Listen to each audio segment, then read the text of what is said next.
2 दिवसीय दौरे पर रुद्रपुर पहुंचे सीएम धामी। रोड शो के माध्यम से जनता का किया अभिनंदन। करोड़ों की योजनाओं का किया शिलान्यास।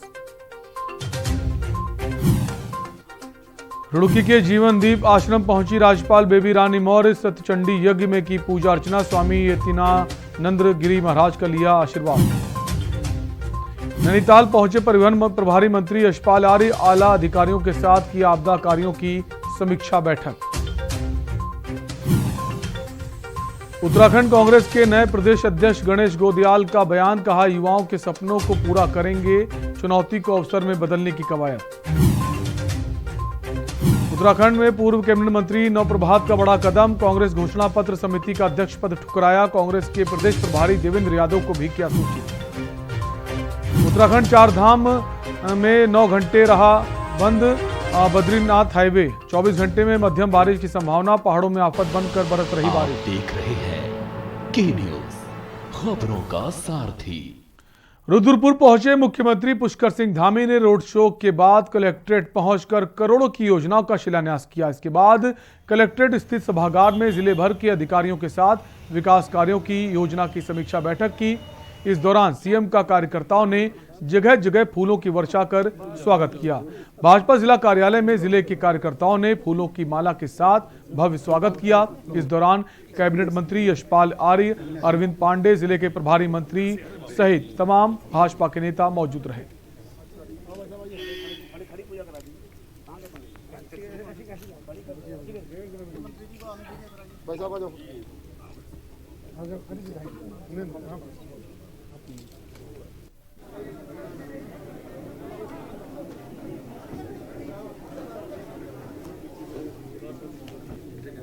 देखिए, पहली बार मैं बनने के बाद आया हूँ।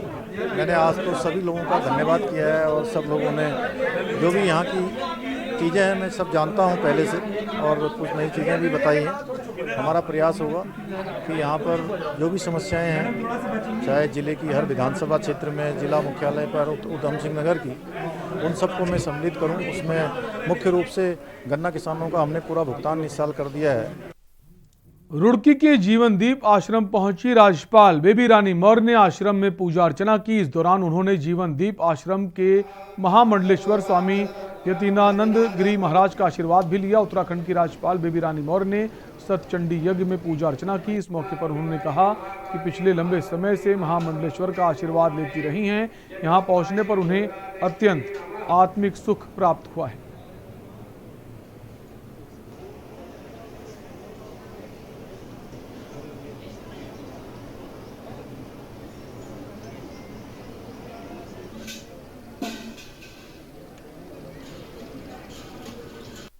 देखिए, आज आप देख ही रहे हैं जिस तरह से पूरी दुनिया में कोरोना फैला हुआ है, उसकी शांति के लिए उत्तराखंड में हमारे स्वामी जी ने रुड़की में ये सतचंडी यज्ञ कराया है और संभवतः और चलेगा। तो ये कोरोना को भगाने के लिए, कोरोना कैसे जाए उत्तराखंड से और सब लोगों को कैसे शांति मिले, उनका कारोबार कैसे चले, वो कैसे अपनी हर काम में लगें, ऐसी मंगल कामना करते हुए ये यज्ञ हो रहा है। देखिए, पिछले लगभग 5 वर्ष से मेरी भगवती आराधना चल रही थी और हमको पिछले वर्ष सतचंडी कराना था, लेकिन कोरोना के कारण वो स्थगित करना पड़ा और माँ भगवती ने इस साल हमको ये अवसर दिया। नैनीताल पहुंचे परिवहन समाज कल्याण एवं जनपद प्रभारी मंत्री यशपाल आर्य ने नैनीताल क्लब में आला अधिकारियों के साथ आपदा कार्यों की समीक्षा बैठक करते हुए कहा, आपदा के दौरान सड़क, बिजली, पेयजल, सिंचाई आदि क्षतिग्रस्त कार्यों को त्वरित गति से करते हुए तत्काल सुचारू करने के साथ ही आपदा क्षतिग्रस्त योजनाओं का 3 दिन में आंगणन बनाकर जिला कार्यालय में प्रेषित करें ताकि तत्काल धनराशि अवमुक्त की जा सके। वहीं उन्होंने आपदा से क्षतिग्रस्त काठ गोदाम पुल का कार्य पूर्ण कर शुक्रवार शाम तक हल्के वाहन यातायात खोलने के निर्देश दिए हैं। और 60-70 हज़ार का है, वो 4-5 किलोमीटर तक उसकी साउंड आती है और जैसे ही गोला में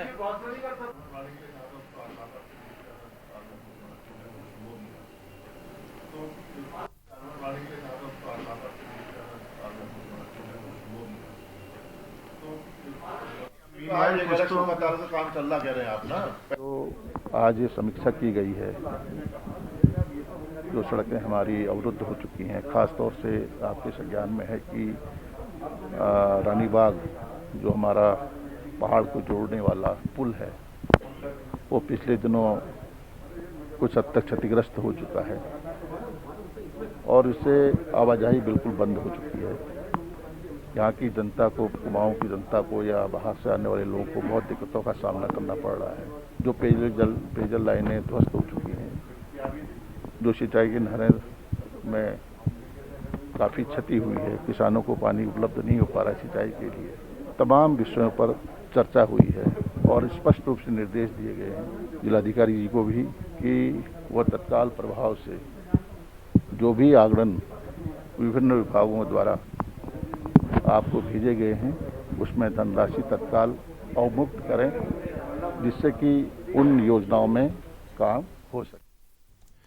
उत्तराखंड में होने वाले 2022 के विधानसभा चुनावों से पहले उत्तराखंड कांग्रेस में बड़ा फेरबदल देखने को मिला है। दरअसल कांग्रेस हाईकमान ने पूर्व विधायक गणेश गोदियाल को प्रदेश कांग्रेस का अध्यक्ष बनाया है, तो वहीं प्रीतम सिंह को नेता प्रतिपक्ष की जिम्मेदारी सौंपी गई है। वहीं प्रीतम सिंह को नई जिम्मेदारी मिलने के बाद उनके सरकारी आवास में कार्यकर्ताओं और पदाधिकारियों का तांता देखने को मिला। सभी ने प्रीतम सिंह को नई जिम्मेदारी मिलने पर बधाई दी। वहीं प्रीतम सिंह ने पत्रकारों से बातचीत में उन्होंने राष्ट्रीय नेतृत्व का धन्यवाद करते हुए कहा कि उनकी कोशिश होगी कि 2022 के विधानसभा चुनाव में कांग्रेस को सत्ता में वापसी कराएं।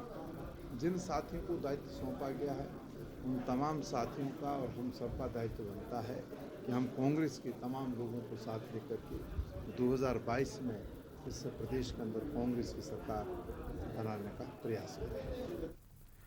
2021 महाकुंभ खत्म होने के बाद अब महाकुंभ में जो कार्य हुए थे उन पर सवाल खड़े होना शुरू हो गए हैं।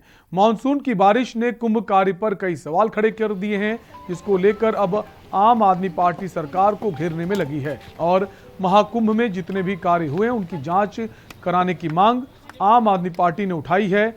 वहीं आम आदमी पार्टी की महिला मोर्चा की प्रदेश उपाध्यक्ष हेमा भंडारी ने सरकार पर सवाल दागते हुए कहा कि महाकुंभ में कई घाटों का निर्माण किया गया, जिसमें मानसून की इस बारिश ने उन घाटों पर जो कार्य किया गया उन पर सवाल खड़े कर दिए हैं और प्रेमनगर घाट के पास बना शहीद भगत सिंह घाट भी क्षतिग्रस्त हो गया है।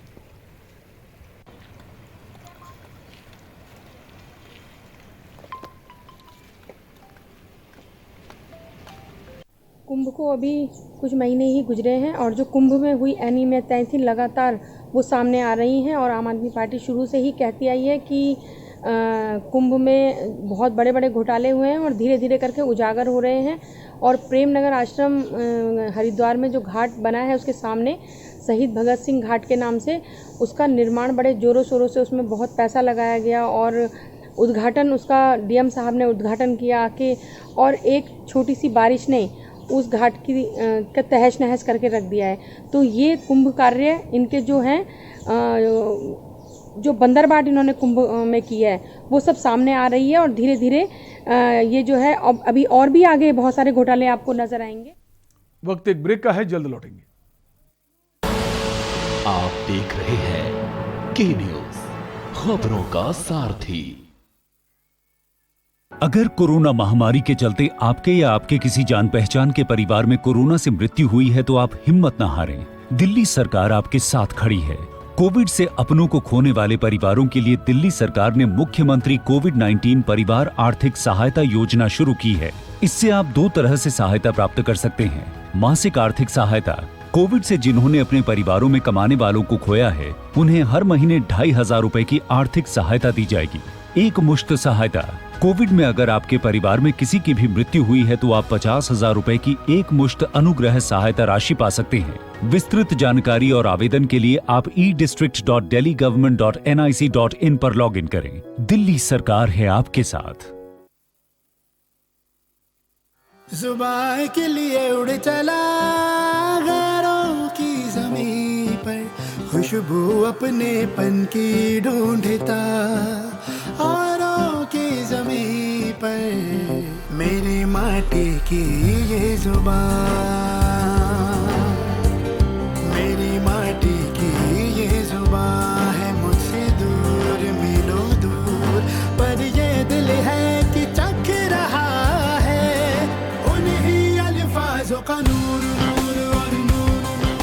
दूर कितना भी जा, इस जुबान से दूर ना जा पाओगे।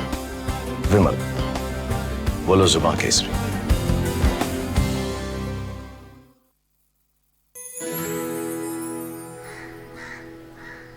अब हारने के लिए तैयार हो जा चुटकी। ये देख क्वीन मेरी। भाभी देखो ना भैया। अरे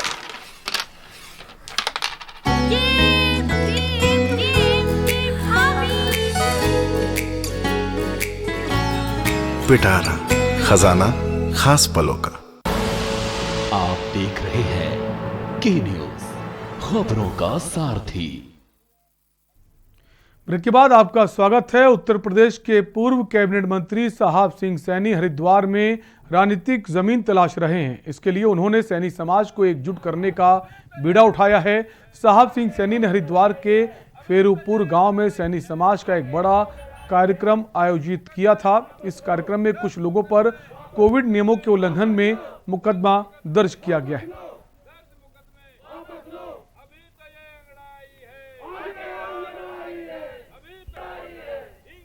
बिना शर्त के मुकदमे वापस नहीं लिए गए तो हमारा समाज निश्चित तौर से राजधानी में एक बड़ा प्रदर्शन करने का काम करेगा और इस सरकार को ये बताने का काम करेगा कि वो सामाजिक कार्यक्रम कर रहे हैं। सैनी समाज ने सारा सामाजिक कार्यक्रम किया है, उस पर आपने मुकदमे करने का काम किया है। माननीय मुख्यमंत्री जी की शपथ समारोह में हजारों लोग थे, तब नियम कायदे नज़र नहीं आए।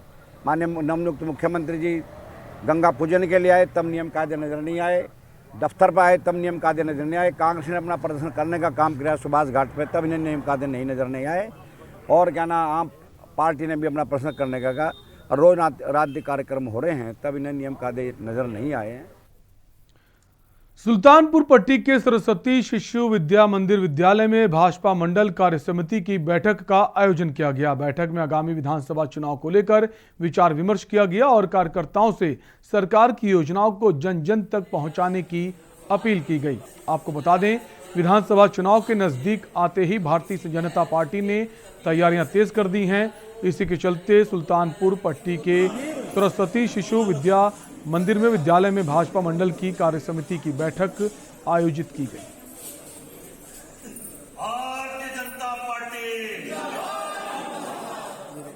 जनता पार्टी का कार्यकर्ता चुनावी मूड में है और आज मेरा यहाँ मंडल की कार्य समिति में आना हुआ है। ऐसे ही राष्ट्रीय नेतृत्व के निर्देश पर प्रदेश कार्य समिति के बाद जिले की कार्य समिति और जिले में जो प्रस्ताव आया उसका क्रियान्वयन मंडल तक हो, संगठनात्मक चीज़ों में गति आए, उस नियमित आज मंडल की कार्य समिति का आयोजन सुल्तानपुर पट्टी में किया गया। कोरोना की तीसरी लहर आए इससे पहले हरिद्वार में स्वास्थ्य विभाग पूरी तरह से मुस्तैद नजर आ रहा है। विभाग ने एक बार फिर मोबाइल कोरोना टेस्टिंग अभियान शुरू कर दिया है। इसके तहत विभागीय टीमों की ओर से क्षेत्र में हाईवे पर लोगों को रोककर उनका कोरोना टेस्ट किया जा रहा है। लक्सर क्षेत्र में स्वास्थ्य विभाग की 3 टीमों ने अलग अलग जगहों पर कोरोना टेस्टिंग की। इसके अलावा अधिकारियों का दावा है कि CHC व PHC पर बच्चों के लिए भी अलग से कोरोना आइसोलेशन वार्ड बना दिए गए हैं। युवा और बुजुर्गों के लिए पहले से ही पर्याप्त आइसोलेशन वार्ड मौजूद हैं।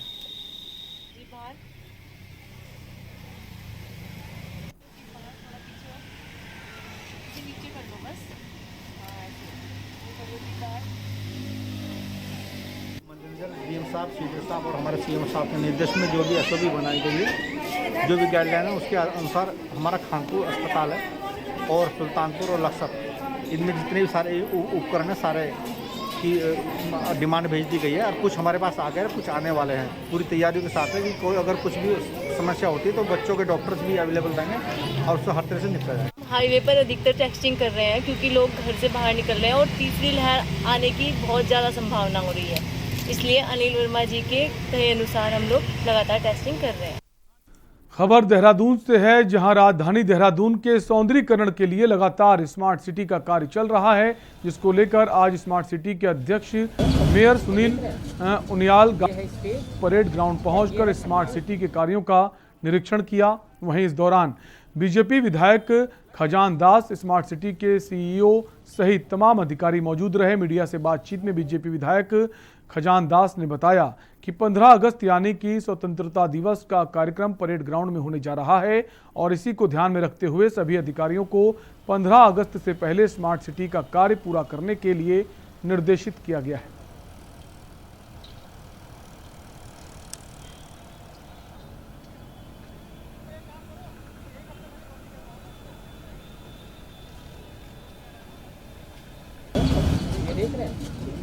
देखिए, स्मार्ट सिटी को लेकर के जो परेड ग्राउंड का जो सौंदर्यीकरण किया जा रहा है, इसको देखते हुए क्योंकि 15 अगस्त आने वाला है, 15 अगस्त को देखते हुए आज माननीय जो हमारे स्मार्ट सिटी के अध्यक्ष हैं, मेयर नगर निगम माननीय सुनील विनाल गामा जी, उनके नेतृत्व में आज हम यहाँ पर आए हैं और सीओ स्मार्ट सिटी को लेकर के तमाम अधिकारी यहाँ पर हैं।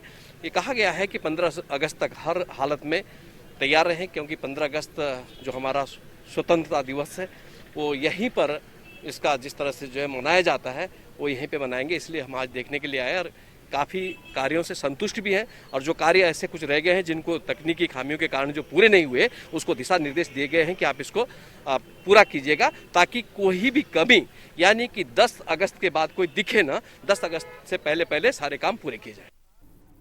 रुकेंगे छोटे से ब्रेक के लिए, जल्द लौटेंगे। आप देख रहे हैं के न्यूज, खबरों का सारथी। ये कहानी है निखिल की, DSEU स्किल यूनिवर्सिटी का एक स्टूडेंट। Hi guys. हाय। ये क्या चल रहा है? यार हम ना कोविड पेशेंट्स के लिए फंड्स इकट्ठा कर रहे हैं। बट फंड्स का करोगे क्या? यार एक्चुअली हमने सोचा है कि किसी NGO में दे देंगे। फंड्स किसी NGO को देने से अच्छा क्यों ना हम यही हेल्प करें। हम करेंगे क्या? तो निखिल ने सोचा जो स्किल उसने यूनिवर्सिटी में सीखा उसका फायदा उठाया जाए। चलो कुछ करते हैं। फिर सोसाइटी प्रेसिडेंट से करके बात उसने की शुरुआत। Let's do it.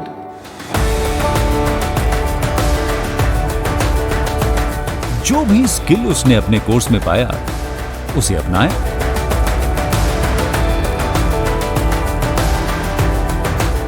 और फिर सोसाइटी के लिए खोल दिया कोविड वार्ड।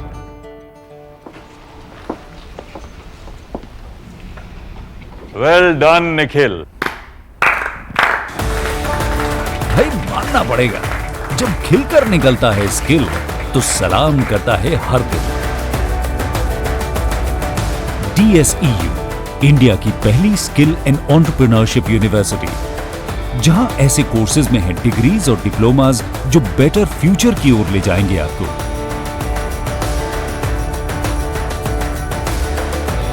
तो एडमिशन के लिए अप्लाई कीजिए।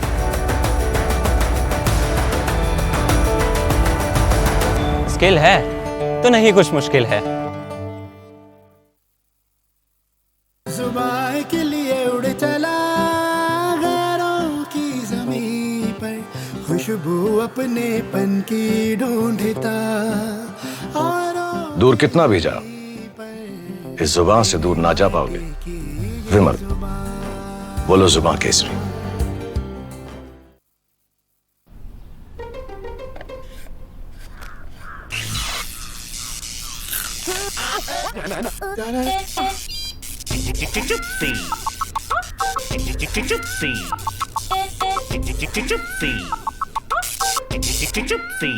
चिप्सीज, दोस्ती का नया फंडा।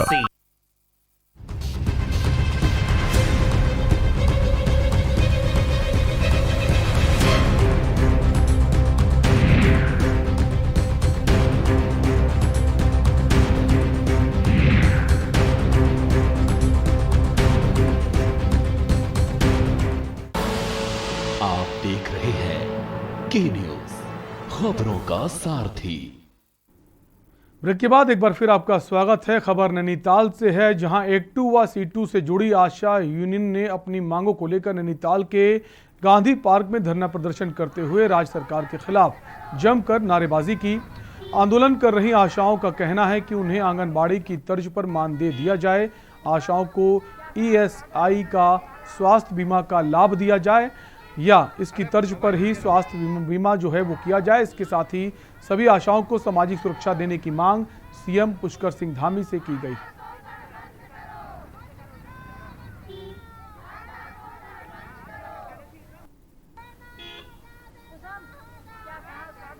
हम लोगों का मामला यही है, हम 15 साल जैसे कि हमको काम करते करते हो गए, 15 साल में हम रखे गए थे मातृ मृत्यु शिशु दर में कमी लाने के लिए। हमने अपना काम बखूबी किया और सरकारी आंकड़े बता रखे हैं कि इसमें कमी आई है।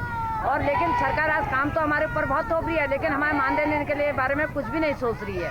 और जबकि 2000 रुपये हमें दिए जाते हैं, वो भी 2 साल पहले से दिए जा रहे हैं। क्या आशा का घर चलाने के 2000 रुपये में हो जाता है? देवभूमि उत्तराखंड सफाई कर्मचारी संघ के नगर पंचायत में कार्यरत पर्यावरण मित्रों ने ठेका प्रथा समाप्त करने के लिए 5वें दिन भी 11 सूत्री मांगों को लेकर कार्य बहिष्कार जारी रहा। नगर की सफाई नहीं होने के कारण जगह जगह कूड़े के ढेर लगे रहे। शाखा अध्यक्ष सुमित पवार ने बताया कि जब तक सरकार पूरे प्रदेश में ठेका प्रथा को समाप्त नहीं करती, उनका आंदोलन जारी रहेगा। उन्होंने कहा कि ठेका प्रथा में ठेकेदार द्वारा कर्मचारियों का उत्पीड़न किया जा रहा है।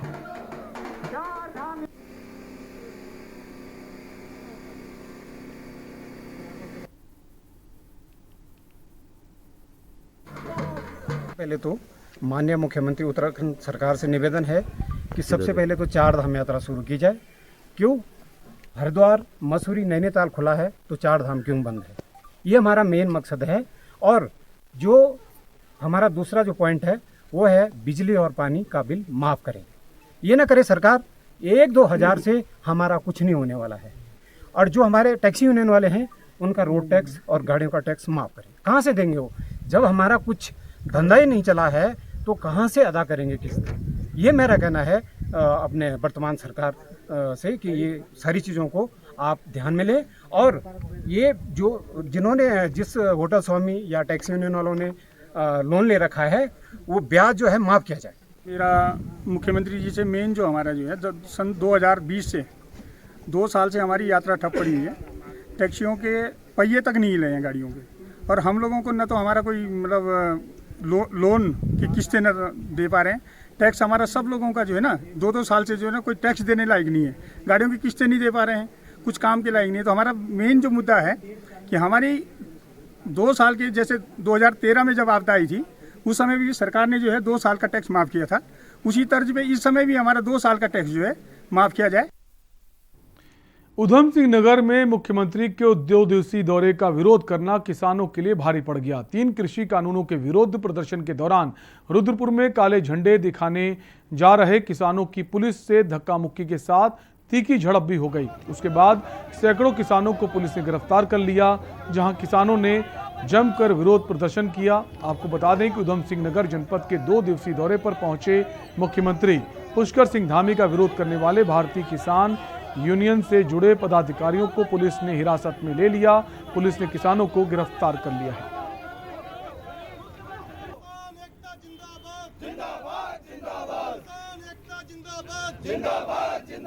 मुख्यमंत्री वापस जाओ, वापस जाओ, वापस जाओ। इंकलाब जिंदाबाद, इंकलाब चलेगी।